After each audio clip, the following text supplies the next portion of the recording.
Calling the meeting to order. Good evening. Good afternoon. Good afternoon. Oh, okay. Don't have No. Peter and Siri are not here, and neither one of them are participating remotely though, so there's no remote participation. So we'll get started with there's no remote participation. We have the disposition of the minutes from the previous meeting, which was December 22nd. Yes, Last year. This was last year. Right? Does anyone have any? I'll make the motion that we approve this for them. In favor? Aye.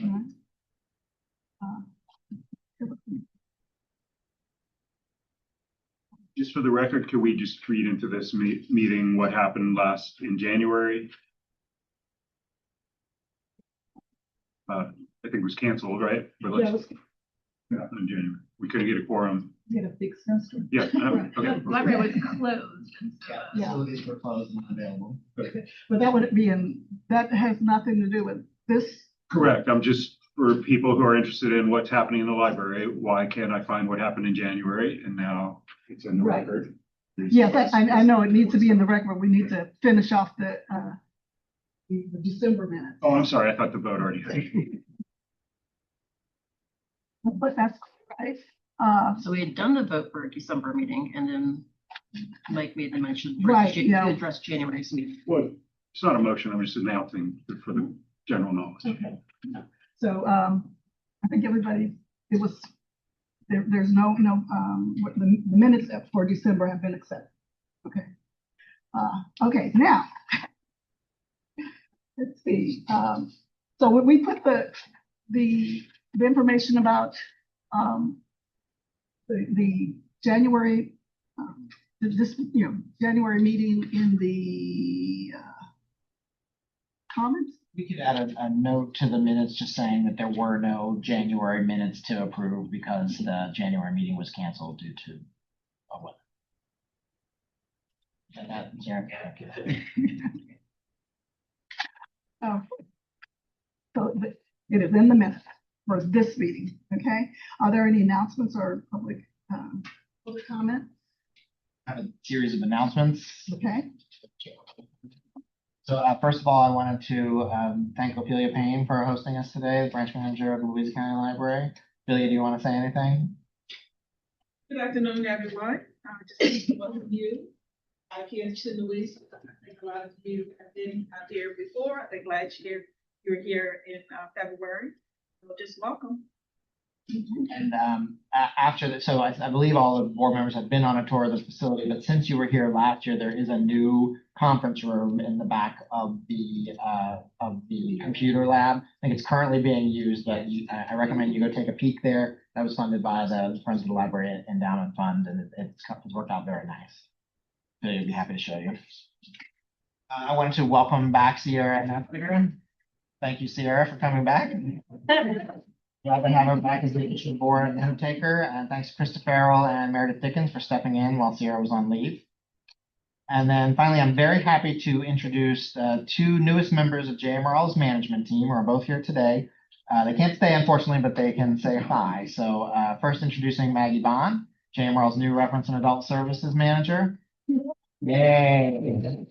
Maggie was most recently the Programming and Outreach Librarian at St. Edward's University in Austin, Texas. Prior to that, Maggie spent 7 years as a reference librarian at Austin Public Library's Central Library. Maggie has a wealth of experience in adult programming, collection development, reference services, supervision, and leadership, and we're very glad to have her joining JMRL's management. And next to Maggie is Jeremy Lundgren, who is rejoining JMRL. He's joined the leadership team as our new Collections and Technology Manager. He worked at JMRL over 15 years ago when he worked at Northside Reference and at Monticello Avenue Computer Lab. More recently, Jeremy's been working as a Senior IT Systems Administrator for the Austin Public Library System in Texas. So welcome to you both. Maggie and Jeremy, anything to add? No, I'm happy to be back. Forward to getting up to speed, getting some projects going. Yeah, it's good to be here. Delighted to be here. Those are all the announcements that I have to make. Was there any, There is one attendee online, and if you are online, you would like to make public comment, please use the Zoom raise hand function now.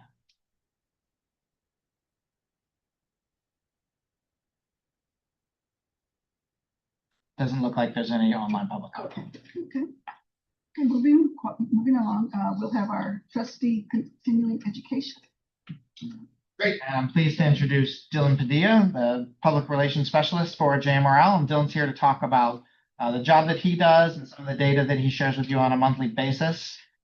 And let me make sure I have his presentation. Yeah, that's good. And also, hello everyone. My name is Dylan Padilla. I'm the Public Communications Specialist for JMRL. I've met a few of you. Some of you I haven't had the pleasure to meet yet. I'm going to first off go ahead and pass out two things. First, we're going to see the V8 250 booklet brochure and reading list. And then we also have our Same Page Community Read 2026 flyer here. There you go. And luckily, I believe I have enough for just everyone in attendance today. Sorry, David, you're going to have to go. I thought I was staying the flight. Alrighty. So, hello. Thank you so much for having me. It's a great pleasure to be here with you all. Shall we begin? Alrighty, so I'm going to go over a few things today. The main purpose of my being here is to talk to you all about the PR reports that I send to the board through David every month. We're going to be going over those and the data that I included there and basically the narrative that they tell and the data we can extrapolate from them. I'll also go over my day-to-day duties and also talk about a few other mid to large range projects that I've started since I've been here in 2024. So actually don't go just yet. I'll just talk about my day-to-day duties first.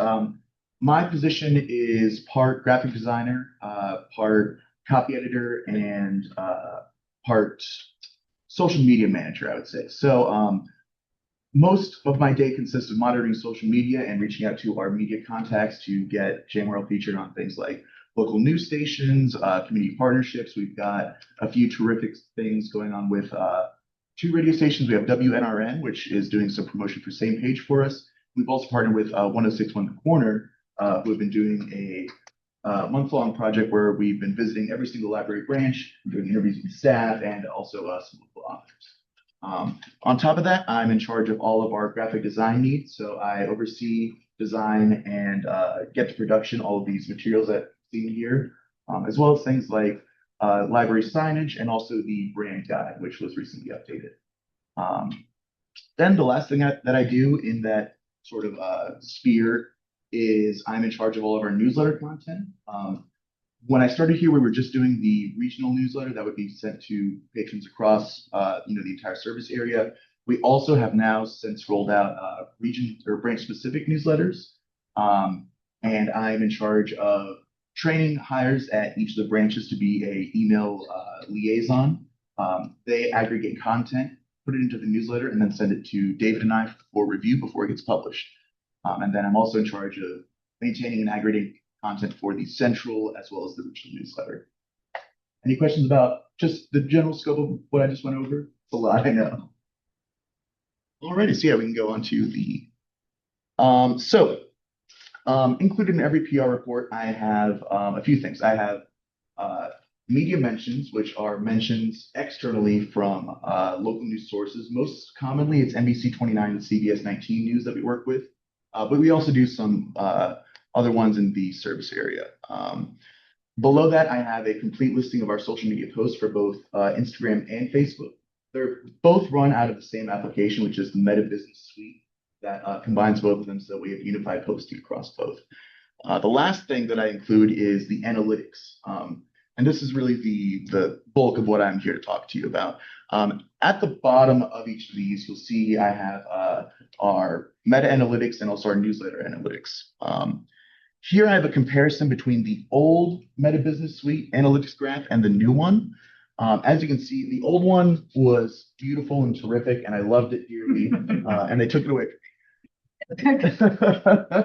So, yes, if you have noticed that over the months, the images that I include have changed, this is why.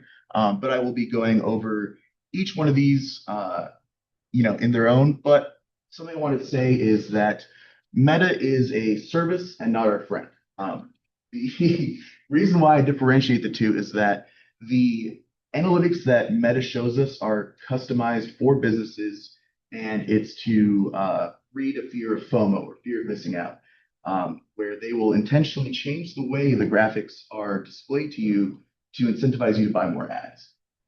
So that's something I'd like to have in the back of your mind as we go over some of these graphs and figures. All right, David, we can go to the next one.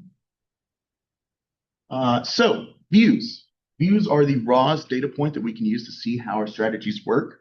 And so this metric represents a combination of how many times a post was loaded in one of our followers' feeds, a post was clicked on and interacted with, a video was played, and autoplay while you're scrolling past does count for a video if it's been playing for longer than 2 seconds. So if it's in your feed and you go, okay, I'll maybe check that out, and then you scroll past, that does count as a view. And then we also have stories, which are temporary posts to the profile. They are only visible for 24 hours and they disappear after that. And those also count as a view before they get archived. So views are a combination of our current audience interaction and reach, which is something I'm about to get into. And then here I said data is a liar sometimes. Right here, you can see a nice bump that we got around December 30th with a pretty successful social media post. However, in early January, I posted a reel that did very well for us. And so you can see that this bump right here is also this bump right here, but it's been recontextualized by this big bump of viewership that we got.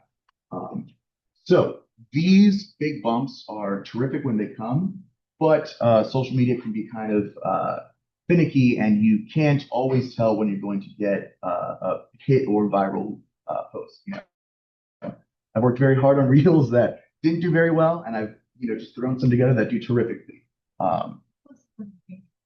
The one in January was, let me see, it was talking about the learning kits in the reference space. I went around and asked a few different librarians what their favorite thing that they had in the maker kits was available. We had a few different reactions, and a lot of people were like, wow, I never even knew that this was a service you all offered. I'll definitely come and check it out. So it's always nice to see. And so, yeah, Meta does their best to try and present data alarmingly to encourage ad buys, which can make our analytics look great, but also, let's say we do a very good reel this month and then we don't hit that same metric the next month. It's going to say, oh, your audience has decreased by however much.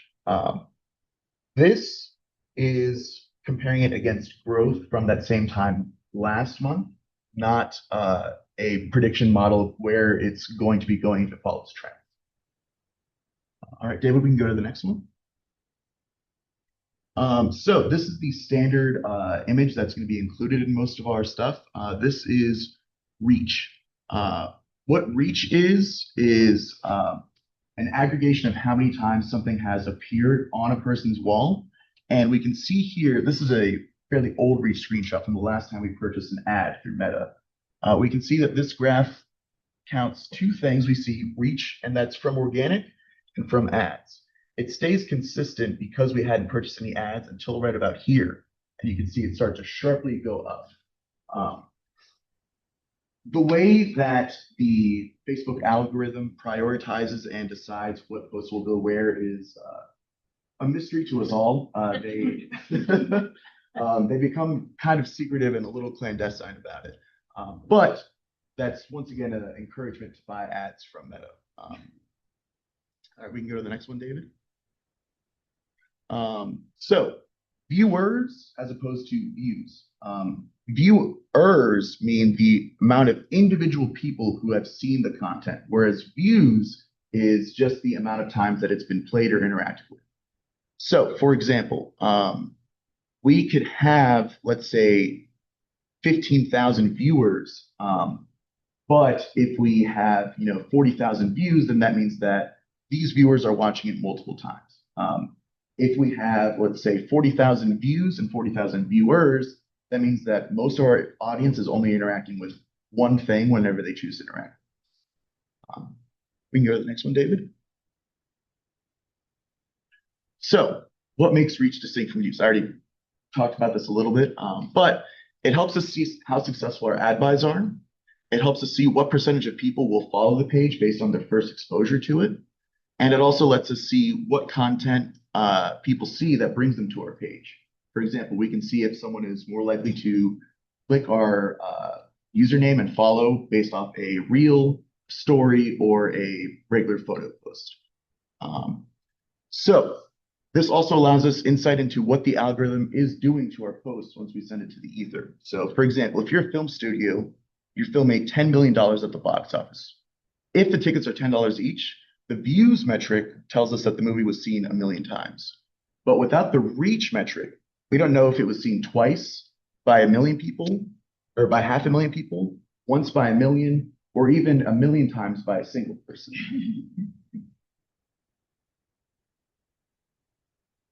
Audience. This is the most straightforward graph. It just gives us a general demographic breakdown of all of our followers. We can see here that it kind of skews, or not kind of, it skews vastly towards women kind of in the middle age range. And I was a bit interested in this, and so I talked to a lot of people at the Library Marketing Communications Conference, which we go to yearly, and they told us that this is a fairly conventional breakdown of people. Audiences for libraries across the nation tend to skew more towards women, and a big point of contention with people in the PR library space in general is how do we create more programming that can attract men but doesn't cater exclusively to them or is exclusionary to other people. And that's kind of something that the industry as a whole is still trying to figure out. Yes. Are you putting Instagram together? Do you do Yes. Okay. We're This getting is the numbers. yeah. All right, David. And then newsletter analytics. Here in black are the actual analytics, and here in green are the industry targets. So we have a delivery rate of 95%, which is within industry standards. We have an open rate slightly higher than the industry standard for nonprofits, which is nice. Link click rate is 2%, which is around the industry standard as well. We could do a little higher, but again, because of the wide range of program we offer, we include programming for children's, young adult, and then also adult. This means that depending on who the newsletter gets sent to, people are going to be clicking very different things. So if you are a parent who's only subscribed to the newsletter for children's programming, you're going to be clicking a little bit less than, say, someone who is only there for adult programming. We also have the bounce rate. This is the rate in which our newsletter doesn't reach an inbox for whatever reason. It can be a person has a auto reply out of office. It can be that the email is defunct. And then spam rate is how often we're marked as spam. We are significantly lower than the industry average here, which is very nice to see. All right, I think we can go to the next one, David. So yeah, that was about it. That's all the information that's included in all the monthly PR reports, as well as some information just about my position and how to understand the data that I provide you.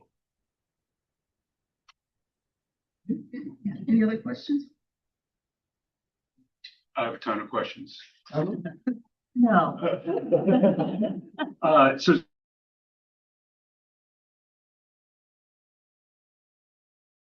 I try to and so yeah, in terms of the broader taking a step back and looking at our combined social media presence, I do that, but in the context of post types. And so what I do is I take a look at how our different posts are doing in terms of what kind of media we're putting in there, how are our shorts comparing to our regular photos, and how are those comparing to our stories, and how do those compare to our tagged partner content. However, I haven't taken a step back to examine the brand as a whole since I started here.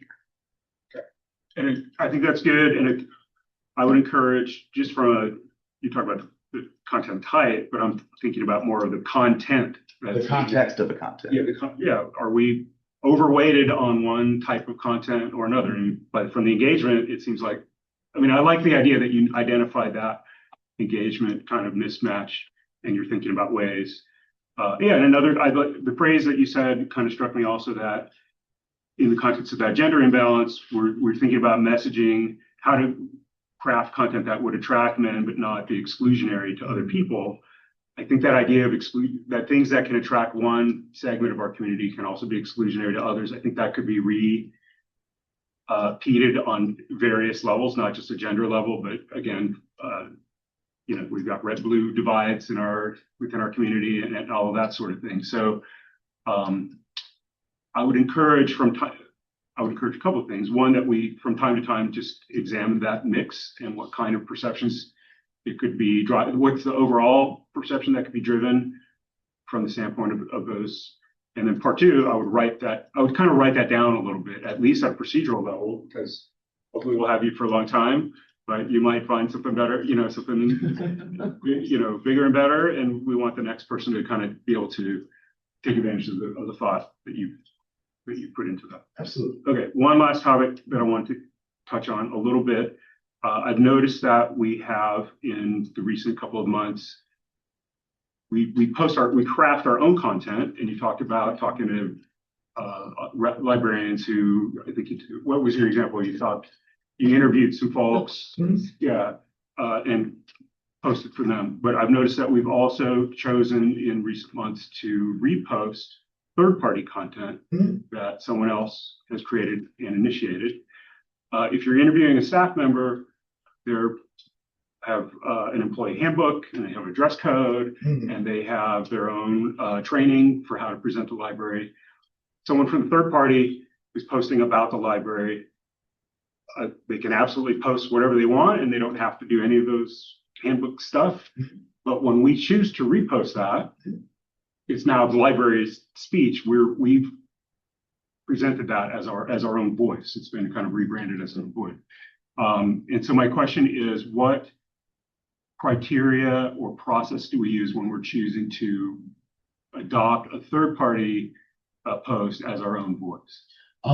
So that's a really interesting question. I take a look at a few different factors. Number one is, I have a sort of checklist. The first is that, number one, have we been tagged or mentioned by name and by handle? Number two, is this something that is on the library, related to the library, or related to materials that were acquired at the library? And so, something like a person saying, "Hey, JMRLB, I just picked up the Same Page Community Read from this branch. Thank you so much. I appreciate it." After I get that notification for the tag, I will reach out and say, "Hey, appreciate the tag. Would you be okay with us sharing this to our page?" And depending on their answer, we go from there. In terms of co-opting it into our own voice and our own brand, I am of the opinion that our partnership with local communities is very beneficial to us, and also that I feel as though it would be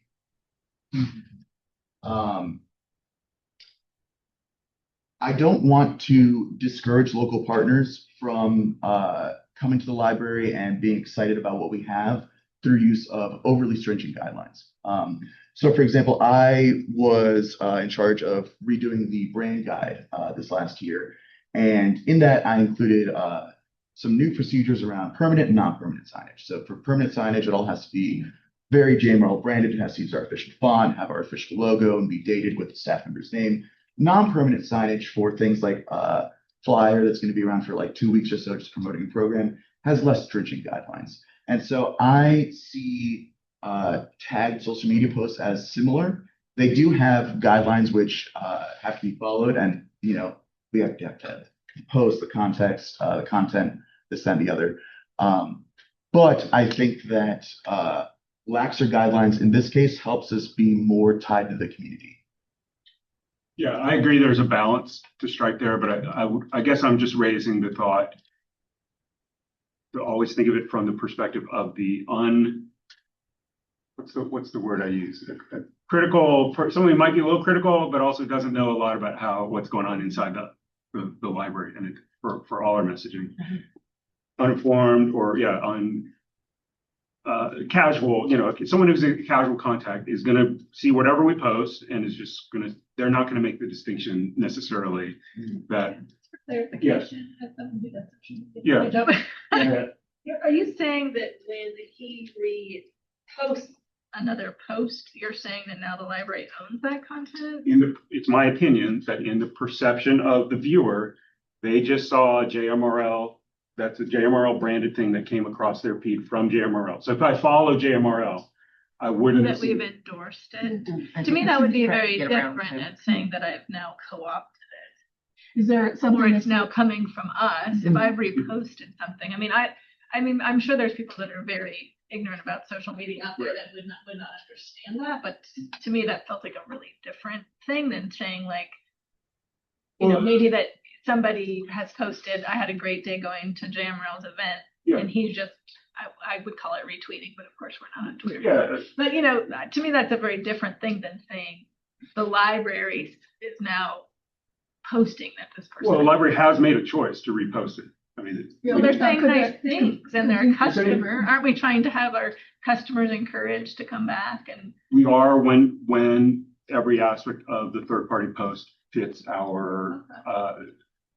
So if there was someone who cursed, said, "Hey, I had a effing great time at the library," a staff member wouldn't have said that, and we wouldn't have posted that originally.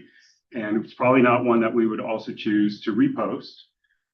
So I'm just asking what the. I'm asking for clarity just because I feel like you're saying that now we're going to assume that this person works for the library. No, I'm not saying that at all. Oh, okay. Because to me, there's different kind of concepts. Yeah, no. I haven't ever seen any curse words on the site, but I was actually going to ask another question, and that was, do you do different posts for Instagram and Facebook? I'm not on Facebook anymore. No. So we will occasionally share something to Facebook that can't be shared on Twitter. For example, like a NBC 29 will post like an article or something to their Facebook page. Because it's linked content and it doesn't have a photo embedded in it, we can't share that to our Instagram, so we can only share that to Facebook. About it. Everything that comes from the library, I do through Meta Business Suite, and that posts to our Facebook and our Instagram concurrently. in response to something that Mike said, is there like an identification that says these views are not part of JMRL or something like that? No, but we could add something into our bio on both sites that say like, shared content is not indicative of JMRL's policy procedure or anything like that you care for. Talk about that before we move forward. Yeah. Yeah, that's it. Thank you for that. That was a useful conversation. I really appreciate it. Absolutely. Thank you very much for sharing with Absolutely. us. Thank you all for having me. I appreciate it. And thank you for sharing all the metrics. Everything is, there's amazing metrics coming out. Yeah, I'm so glad to hear that. Now I'm gonna know what they mean. It's a good lesson for you, David. Mike identified our summer reading thing. I had a great time at the freaking library. Alrighty, well, thank you all so much for having me. I appreciate it. I love working for the library, and I'm very happy to represent this to the public. So, Thanks, Dylan. thank you. Let's see, I guess it's you, Mike. Policy. Okay. Policy committee report. So today, the policy committee met prior to this full board meeting, and we discussed a volunteers policy and finished a draft that we're ready to recommend to the board. So we'll have a first reading of that in new business. And then we looked at kind of a group of related policies that are all related to how board conducts its business. There's some policies that deal with sort of board procedures, and he's starting to look at those at the next meeting in 2 months.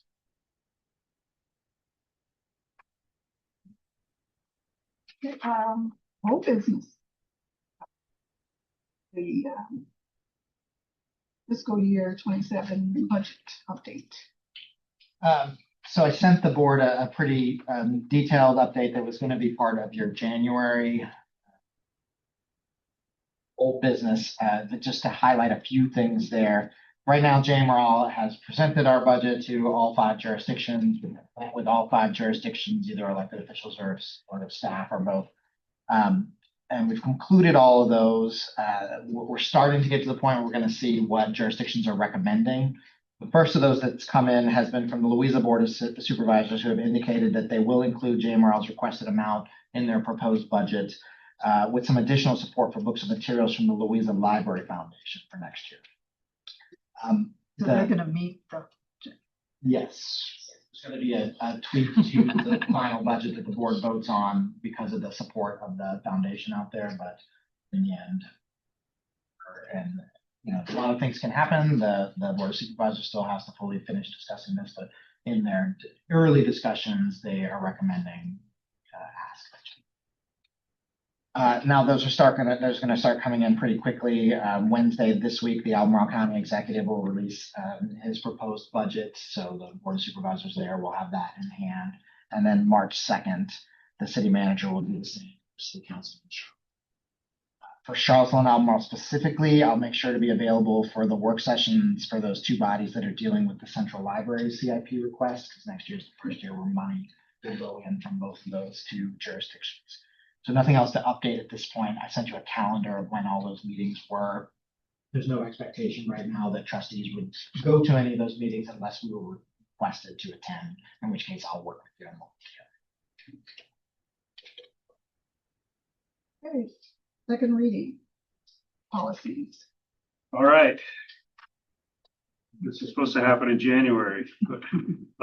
So we've just in our December meeting finished a kind of a raft of policies. And we did do a first reading of these in December. And let's go one by one. So availability of library services is the first in your handout. And as we discussed with the first reading, this is just a very kind of technical update to clarify the age or change the age from 16 to 18 for full service access. And this came from a state law change where there was it really came from parental access to records is a state law, as I recall. But as downstream from that, we're changing all of our policies to be consistent with this 18-year-old age. So that's the change there. Do you want to, Alita, I guess to the extent that there could be a proposal to vote on these, do you want to go one by one? Well, the voting is no. Yeah, I guess we vote on it now. You could either vote on each one individually, or the board could vote on all 3 to adopt all 3, if there's a consensus that all 3 are. Yeah. Yeah, let's do it. All 3 of them. Okay. All right. Okay. So if there's any questions, however, now let me know if there's questions on library services change. Okay. Second reading of meeting conference rooms. David, you're gonna have to help my memory on something. Yeah. So I think we just made one change.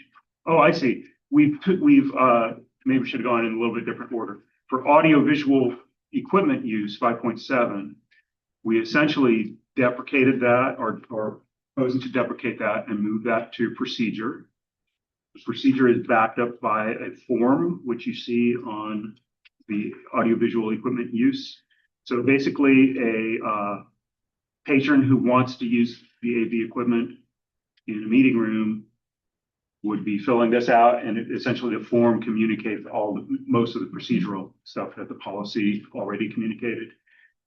At the same time, the meeting and conference rooms has a new paragraph on the second page in red, which just describes the existence of AV equipment and the requirement to fill out the form. Essentially, all the AV equipment is associated with a meeting room. We weren't talking about any projectors or anything that you would check out and take home. So that's why the natural place to kind of expose that, the availability of that was in the meeting room policy. One other slight change from the first reading, there was a period missing at the end of a list of right here, JMRL's conduct policy applies in all the JMRL rooms. There was no period there, and Eagle-eyed trustee caught Oh, that, yeah. so that's a change from your first reading. It read, It is red. thank I God. wouldn't have noticed that. Okay, so those kind of go hand in hand, the AV deprecation and the addition of a little bullet about AV equipment into the meeting rooms. Okay, those are all of them. Yeah, I would just say that the board specifically asked to see the form that's in your handouts there to verify that the form for AV use includes all of the information that was previously in the policy. So anybody coming to use the AV will get all that same information, which they had been getting 2 copies of it. They've been getting one in the policy and one in the form. And just to be clear, the form is not a policy, so we're not voting on that. It's a procedural document that David is sharing with. There's a proposed adjustment there too, based on a conversation that the policy committee had, and then also changing the age there to 18, which I've done 16.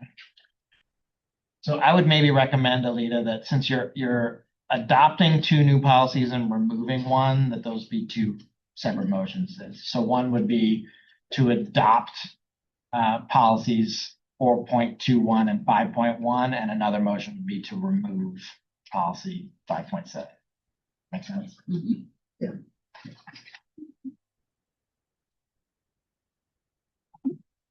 That's it. Okay, that's. The volunteer one is a separate draft. Volunteers will be a first reading, yeah. I'll move that we adopt, policy 4.2 and as written and discussed today. 4.2. No. I'll second it. All in favor? Aye. And I'll move that we delete, that's the word, 5.7. The audiovisual equipment use. All in favor of that? Aye. Those have passed. The adoption and the removal of those particular policies. Okay. Do you have the first read? Yes, so continuing with the policy palooza. We have been working on this volunteers draft for 2 or 3 meetings, maybe 3. And just to some of your repeats, because this will be a repeat for you because you're a policy committee member, but we surveyed something like 15 or 20 volunteer policies from across the state and sort of identified common themes in some of those and balanced those against our current policy. And at the same time, there were definitely some staff bullet points or issues that they were interested in kind of having visited as part of our conversation. So this one was a little bit involved, but we persevered and we've got a draft that the committee is ready to recommend that we think covers all the bases and essentially is a full rewrite of the current policy. So that's why you see the current one with the strikeouts and then the new draft in red. And then David's wanting me to point out that there are also some blue changes to this that were put in place or suggested in today's policy committee meeting. So those you don't have in the handout, but he'll show them in the screen. So I'll just, as a first reading, walk through this briefly. There's an intro paragraph describing sort of the purpose and role of volunteers. We wanted to, then I'm moving to the next paragraph where there's a role and activities. We wanted to not be prescriptive, but just give us some examples of types of things that volunteers might do. one change in blue is that where there is a statement about the limits of data entry or limits of confidential access from volunteers to confidential information. Later, there's kind of a more detailed description about that, but here we wanted to add non-confidential data entry is typically what volunteers are going to be involved in. Okay, with categories of volunteers, we have adult and teen, and then there's has been a real interest with staff about clarifying our policies or practices related to interns, which are usually, they're a little more in-depth than volunteers because they're usually somebody who's come through an academic or a professional program, so they have some library training and expertise, and they also work in more of a pseudo staff member role. So that's a different thing for when we don't have any policy or really any procedures yet currently about how interns are handled. With respect to this policy, we just wanted to mention that they exist and it's a different thing than a volunteer.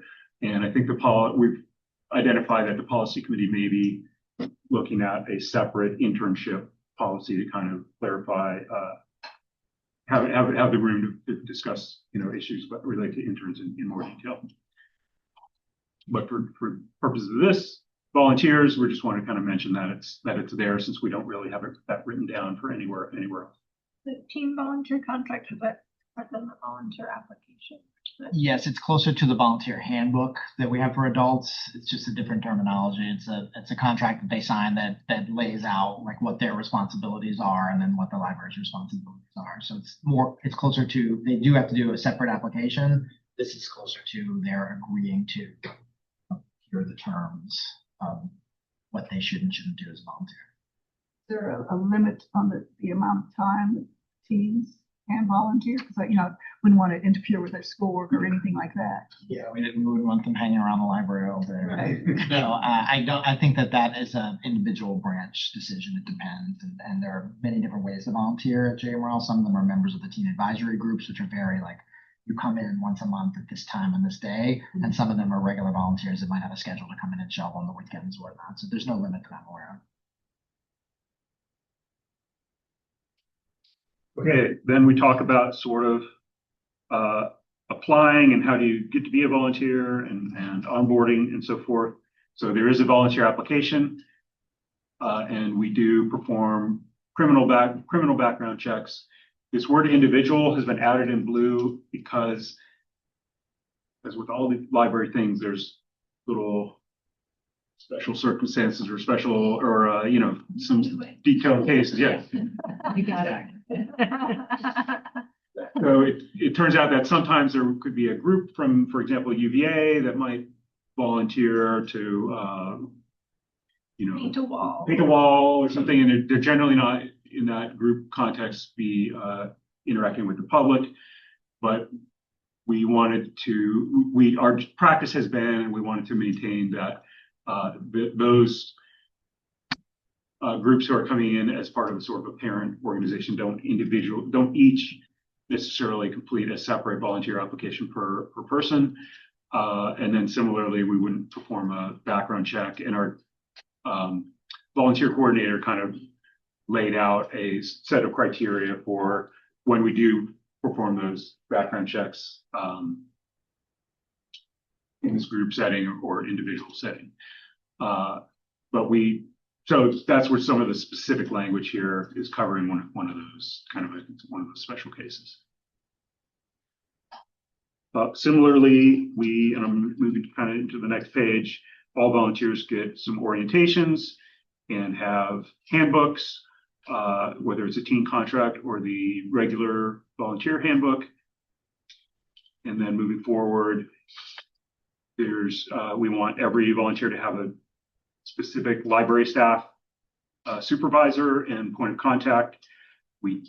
Volunteers have to follow all JMRL policies, including the Safe Child policy. And then the second paragraph here is the confidential patron information that I mentioned. Volunteers do not have access to confidential information. And there's not employment arrangement being created here, and we can end your assignment or relationship at any time.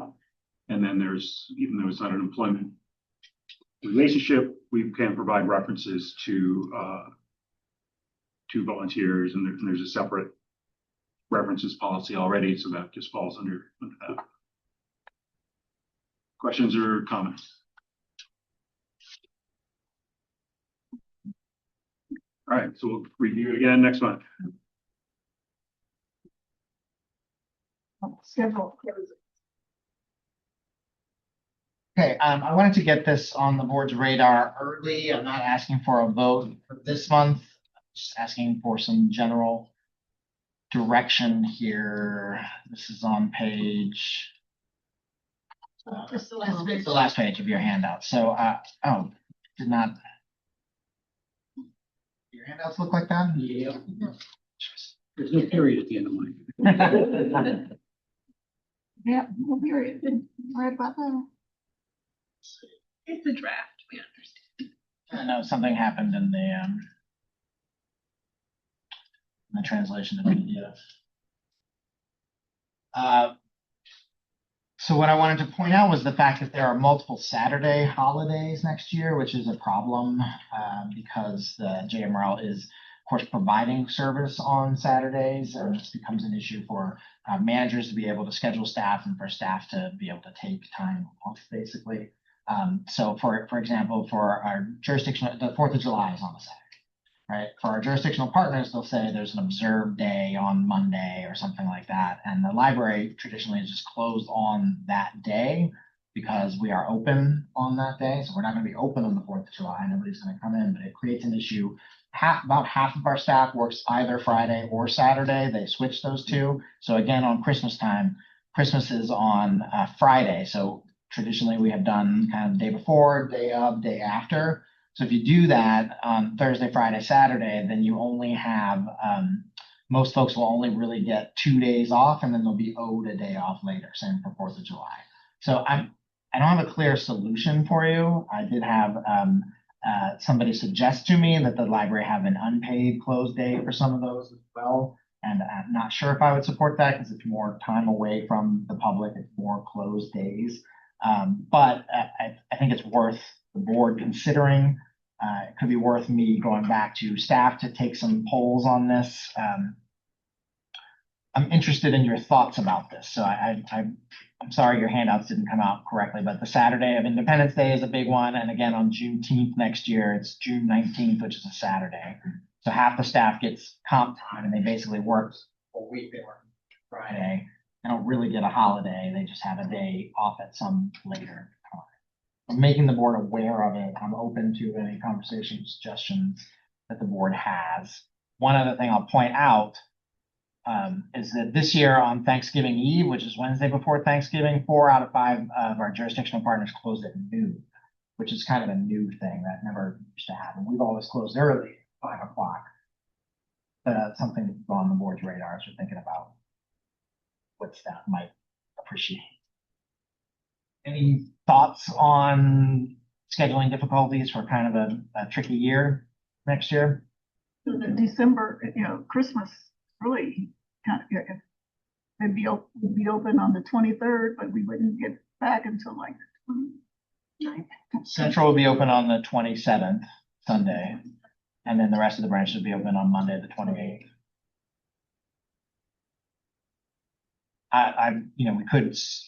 We could push that a little bit and do Wednesday, Thursday, Friday that week, and you still would have half the problem with staff that are scheduled only to Friday or Saturday, but you wouldn't have twice the problem. I think it might be worthwhile polling staff to ask. I'm pretty sure staff will say they appreciate all the days off. I was talking about wording the poll judiciously, perhaps. For this or this. For more time off or less time. So what do you suggest to approve it? Well, I don't, I think the suggestions on the table are just close Saturday and then half the staff get some other day off. which is, it's not necessarily gonna be on that weekend. They get a 3-day weekend because there's gonna be scheduling. So they would get a comp time, get comp They would time. get a comp day. The staff that normally are already off on that Saturday get an 8-hour comp day at some point in the future or right before then. Or it would be adding a second closed day there to say we're gonna be closed on the 4th, and then we're gonna be closed on the 3rd or Monday or whatever, whatever our jurisdictional partners do. But that means 2 days that we're closing for the 4th of July. So the suggestion I got, 50th anniversary. it's a don't big they? 4th of July. It's a big one. The suggestion I got was to make one of those not a paid holiday for staff, so it would just be a closed day, which we do currently for Easter at Central. But it's not the money, it's the losing the service to the public that would concern me. So I'm putting this issue on your radar. I can certainly talk to staff, I can talk to JMRL's managers next month. I don't know a good way to do it without being closed more. So it's just kind of what's the will of the board for that. Did we get very good feedback that we're closed too much at Christmas? I don't think we do. No, what I've heard recently is more of the feedback that we get is, why aren't you guys closed, 2 days after Christmas? It depends on when it falls during the week. Do we have a lot of traffic at the library on those days? Do you know? Not generally not on Christmas, right? We're closed, but it tends to be on the travel that people will be doing before and after. So Thanksgiving, get all the books or the things for the trip or for the close time and then return them afterwards. So kind of in a donut around holidays, we're busier.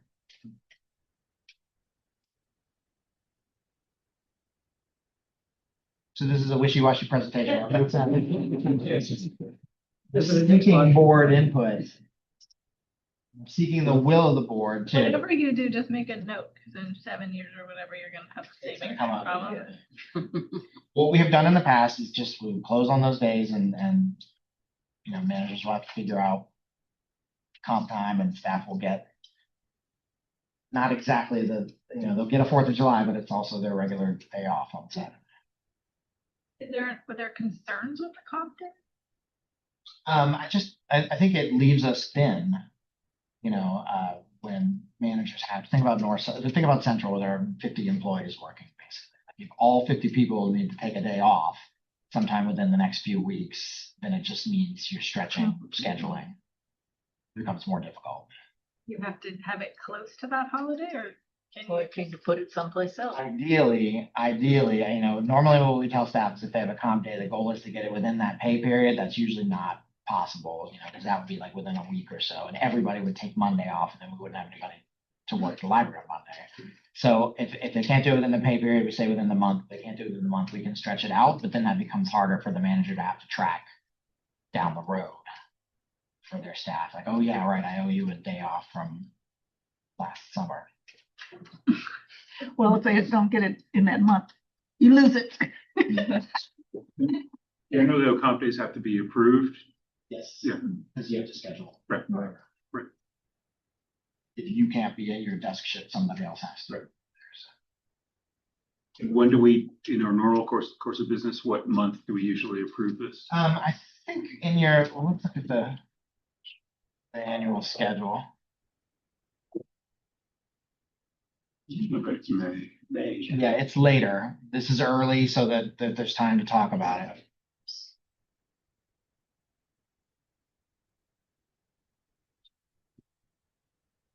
So it's kind of hard to read the size of the screen there, but there are 2 Saturday problems. Yeah, there's at least 3 Saturday problems. There's Christmas, 4th of July, and Juneteenth next year. and Christmas is on a Friday is a problem? Yes. And actually, New Year's Day is the same. It's effectively the same issue on Friday. It's a little easier, but still half the staff are gonna be not working that day. Not half, a little less than half, probably. Because we do have staff that work just Monday through Friday jobs for the most part. Mike, I didn't see it. Sorry on that. But usually it's later in the spring. I think staff would probably like to know about the 4th of July sooner rather than later because they'll be making plans now sometime.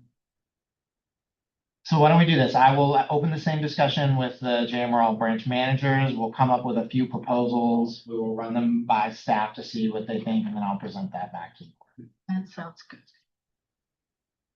Okay.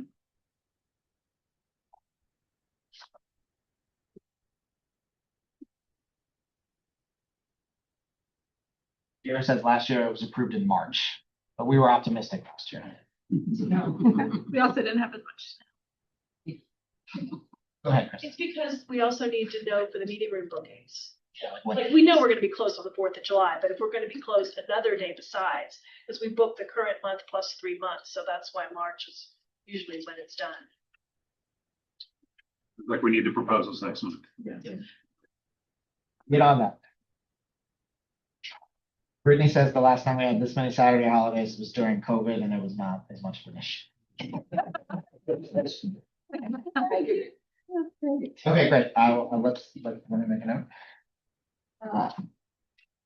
Oh, the grant, yes. So a little context here. Are you ready for that? Move on. The One Small Step StoryCorps grant. So StoryCorps was founded in 2003 to collect and preserve conservations across the country, capturing life in America, which will be forever archived at the Library of Congress. So today, StoryCorps is a leading organization dedicated to preserving and sharing the stories of the American experience. One Small Step is one of their programs that facilitate conversations for people to talk to and understand their neighbors, even the ones that they might not agree with, to build understanding and respect among community members. One Small Step has developed a programming framework specifically for libraries, supported by funding from the former Institute for Museum and Library Services. The funding's still there, the Institute's not there. Rosé's program that they wrote this grant for is a pivot from that structured person-to-person conversation to an integrated platform of fun, playful interactions designed to rebuild. So the Crozet branch manager wrote this grant and it has been accepted. And I did offer a potential motion there as $500 to support this programming at the Crozet Library. Is there a motion? I'll make it. I move that JMRL accept the StoryCorps One Small Step initiative granted allocation of up to $500 and authorize the expenditure of that funding for the support of library services. All in favor? Bye.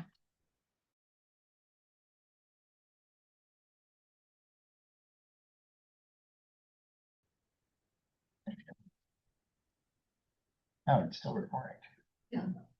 On the cloud. We have opened the NAACP scholarship. Applications are open until March 27th. There's more information and an application on JMRL's website. Alita has agreed to serve again on the selection committee with myself and a member of the Albemarle Charlottesville NAACP. So that's up at JMRL.org. And can I ask a question just to be clear? What are the criteria for someone to be eligible for the scholarship, and what are our criteria for selection? Yeah, the criteria are you must be 17 years of age or entering the 12th grade to apply. You must be a resident of Albemarle, Charlottesville, Green, Louisa, or Nelson. And then the application process is there's an application form, but it includes an essay of at least 300 words describing the applicant's commitment to education and literacy, commenting on why the NAACP is needed today, and expressing the applicant's interest in public library work. And then transcripts, a resume. High school students must submit a letter of college admittance or a letter from a high school counselor verifying the intention to attend college, and then letters of reference from 2 non-family members. And it's funded by. Funded by funds as well. Oh, okay. I have some updates to give on the Central Library renovation project, which we talked about briefly just to keep the board in the loop. I recently gave a tour of Central to city staff, including their capital development manager. After that, the city has assigned 2 project managers to the project. So these are the folks that are going to be there from the beginning to the end, theory. And they sent over members of the city attorney's office for another tour. Because the city attorneys are working on a memorandum of understanding between Charlottesville and Albemarle County over project management for the renovation. That's a requirement of the regional agreement. It says in there that there must be a separate memorandum of understanding about project management. So far, the understanding between the two bodies is that the city will provide project management. They need to clarify that. I connected the city attorney's office with Albemarle's deputy chief of the Office of Grants and Agreements, who will be working on that MOU on Albemarle's side. So a lot of kind of behind the scenes work with the staff in both the Charlottesville and Albemarle end as they are preparing for a proposed budget that includes architecture and engineering in fiscal year 27. All this is in service of the goal to hit the ground running in July. If funding is approved for architecture and engineering, JMRL would like to see the procurement process initiated right away, rather than kind of starting that process, which can be a very long process on July 1. It could take 3 to 6 months in order to get the documents out there, select a firm, and then let them get started, and then you're halfway through the year. So the goal is to kind of get some of that work done now so that on July 1 it can go out to bid. Okay. Just a tidbit that I found interesting, talking about sandwiching visits around the holiday, Meredith. JMRL had to close for 2 whole days plus a Sunday at Central in January, which is more than we've had to close for weather in quite a while. Hours were limited for 2 other days due to the ice and snow after that. It closed earlier in the evenings. The bookmobile couldn't run for almost 2 weeks, but physical circulation was up over last January. This can be attributed to one of the busiest days in recent memory, the Saturday before Christmas. It was like a swarm of locusts. Red in your book. Yeah, staff described the Weather activities forecast. as being similar to the few days before JMRL closed for COVID, when the shelves were picked clean, when people knew we were going to be closed. So we joined the grocery stores, the hardware stores, and the liquor stores. It was incredibly busy on that day before the storm. 2 other things to note. This one I'm very excited to announce. This happened just last week, but it's been in the works for a little while. JMRL has received an anonymous gift to support the purchase of digital materials. It's not a grant. This was an anonymous donor locally giving money to buy digital materials. This comes from an anonymous fund at the CACF, not related to the Friends family of funds. Somebody else who has funds at the CACF. Staff at the CACF reached out to me with information about a donor seeking to help support that collection. I provided some data for them about usage and the amount of money JMRL has spent there. And in the end, they committed to giving $40,000 over this calendar year. The first quarterly payment came in last week. This is a tremendous boon to a collection that's constantly requiring more resources. It's our heaviest used collection. Just a few short years ago in fiscal year 19, right before COVID kind of changed people's patterns of usage for digital materials, we checked out 168,000 digital items. That was about 10% of all checkouts from your public library. Last year, JMRL checked out over 640,000 items, which is almost 35% of all checkouts. So this gift is going to make a noticeable impact in being able to purchase materials we wouldn't otherwise be able to purchase, or shorten holds periods for very high demand items. At any rate, I don't have any information on who to thank for that. We sent an anonymous thank you to the CACF to pass along, and I'll send them data throughout the next year about what was purchased and the impact that that's made. Yes. And this is going to be spent during what time period? It's going to be spent during the calendar year, but it's coming in quarterly payments. So $10,000 will be spent now. We'll get $10,000 before the end of this fiscal year that will be spent before the end of the fiscal year. And then next fiscal year, we'll get 2 repayments of $10,000. So this sounds great. Yeah. I'm still a little vague on when we got in the past $130,000, and we were able to spend $40,000 on digital materials, and it's a need that you just described. Yeah. Why we didn't do that, and why we put it into this, unspecified time limit fund. We can discuss it later, but I'm unclear why this situation is different from that, other than 3 times as much. But you could take a third of it, and it would be exactly the same situation. In this case, this donor is Earmarked. specifically earmarked. So I understand that. Purpose. But you also articulated that it happened to meet a need that we have. Yeah, it does meet a need that we have. We also have that need other times, seems to me. Hey, we have other needs too. We got a lot of and then Dylan shared with you the same page community read flyer that he worked on, which looks great. So the author, Sadiqa Johnson, is coming to the Virginia Festival of the Book. There are copies of the title that is the same page community read for the board on your way out here. The title is The House of Eve. And then there's a list of all the JMRL book clubs, some of which have virtual options too, if you wish to join JMRL book clubs. That's this book. We're going to give the books away. Started last Saturday. Chris, did you know how many we had to give out to the public? I think it was 750. Yeah. 750 titles. And I think that we don't have a final count on how many went out on Saturday, but I know that there aren't a lot left already. That's all I have.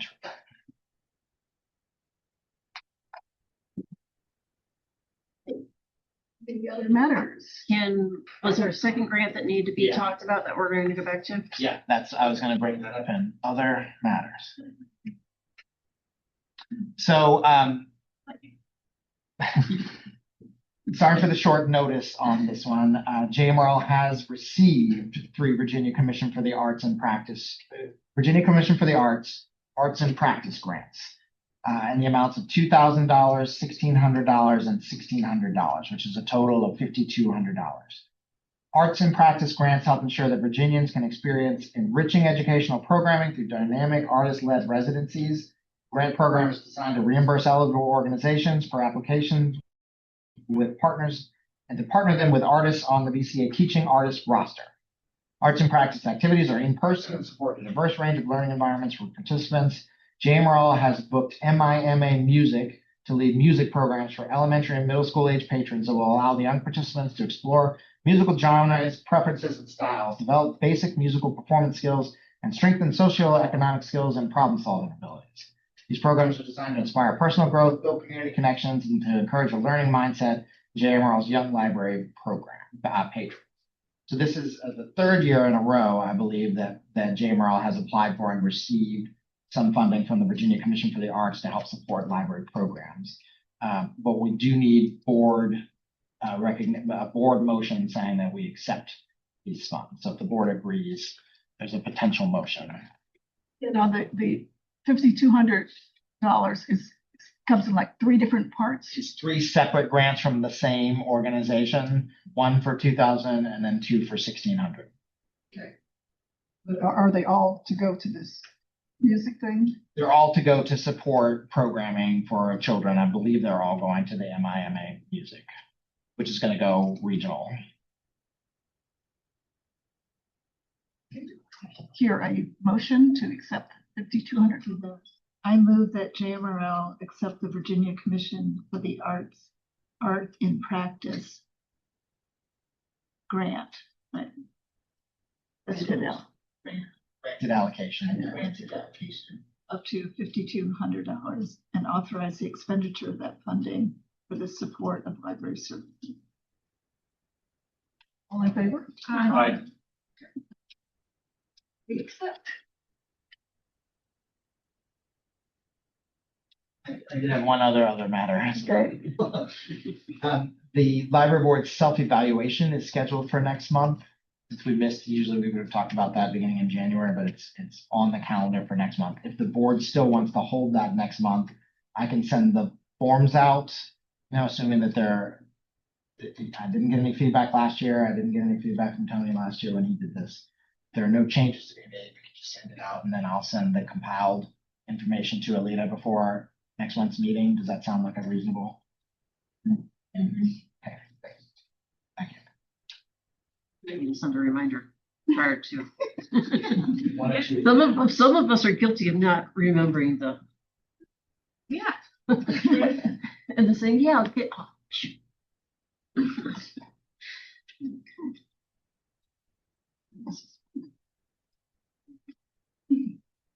We don't want to meet, do you, or not? Okay. Night before the next meeting. Night before the next meeting. I got the weekend before. After a final reminder. I think in the past we have included them with the board's handouts, which is up to the board whether or not to do that. But if that's the case, then they would need to be done by the Monday before the board meeting, which would be the 16th, March 16th, which is in like 2 weeks. I mean, once you send it out, just do it. Just do it. Okay, sounds good. Okay, future agenda items. Budget report. Second reading of the volunteers policy. There's a scheduled tech committee meeting, so there should be a tech committee report. Some either discussion or potentially vote on the fiscal year 27 schedule of library closing. A reminder, we'll be at the Greene County Library. The Greene County Library. Everything in green. Did you get volunteer policy? Yeah, volunteer policy.